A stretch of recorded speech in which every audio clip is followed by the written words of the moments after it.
Hello, everyone, and welcome back to Soul Stain Geek. My name is Beth, and today I want to do a quick review of Shiver by Maggie Stiefvater.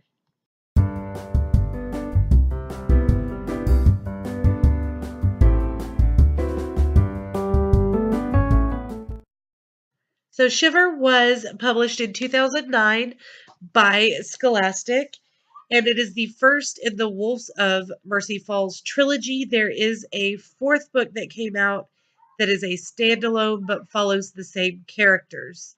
Um, Now, this book was published 3 years before The Raven Boys. However, I do want to point out that it was also written several years before The Raven Boys.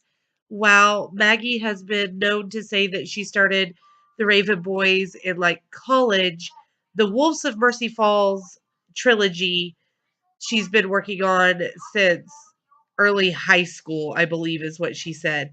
Now, I did just go try to look it up, and there's not really much about when she started it anywhere that I can find, but I've seen a couple of live Facebook interviews and things with her where she talked about having written these and the Fairy Lament and Requiem, having started those kind of early on in high school. So there is a huge difference between the writing style in this book and the writing style in this book. They're still beautiful. You can still tell that the same author has conceived several of the notions of the characters, and you can see an early hint of kind of the beautiful lyrical style that we all know Maggie for now. However, this reads very, very much like high school students, um, which is it's what it is. So that's pretty good. But if you pick this book up expecting Maggie Stiefvater as we know her now, you're going to be disappointed. So as long as you go into it knowing that, you should be able to pick it up and enjoy the story for what it is.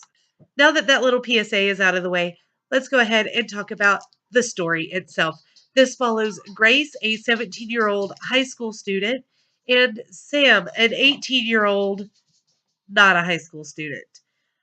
And as you might have guessed from the title of the trilogy, The Wolves of Mercy Falls, they're wolves. In fact, Sam is one of those wolves.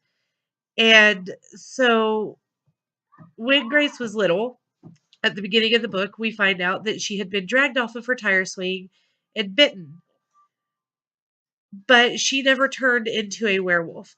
So for the last decade, basically, she's been looking out during the winter, and there has been a wolf staring back at her.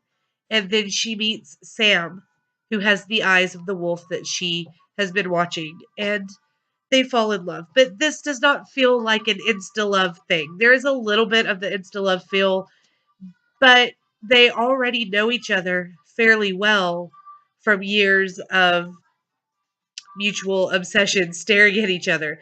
So it's not exactly an insta love, which I really appreciated, but it is still kind of a very quick love connection. However, it is not the only focus of the book. Yes, there's a lot of focus on that relationship, but Grace has two best friends. They do kind of fall off the face of the planet for the middle part of the book, but she has two best friends that we get to learn about, and we learn about her relationship with them. She has some fairly flaky parents that we learn about her relationship there, and we learn a lot about Sam's past and his relationship with parents and authority figures, along with a few of the other pack members. While it is not what I was expecting, I did know that it was a super early Stiefvater book, so I wasn't expecting the beauty that we get now. And I did get a few really nice lines out of it that kind of foreshadowed what she would be writing like in several years. However, I gave this book about a solid 3.5 stars. It's not 3 stars. I enjoyed, it's not I enjoyed it, but it's not I enjoyed it, which is basically what my 4 stars are. So definitely a solid 3.5 star. I am planning on continuing on with the series, but I'm not in a huge rush to go grab the next book and see what happens. So that's kind of where I stand in the middle. It's a good book, and I think that if you pick it up, you'll enjoy it. But I don't think that you should go into this expecting it to be some major life shattering, earth changing something. It's a high school book that has werewolves in it. That's all I've got for you today. Until next time, write something good, read something better. Let me know if you've read this book down in the comments, and I'll see you again soon. Bye.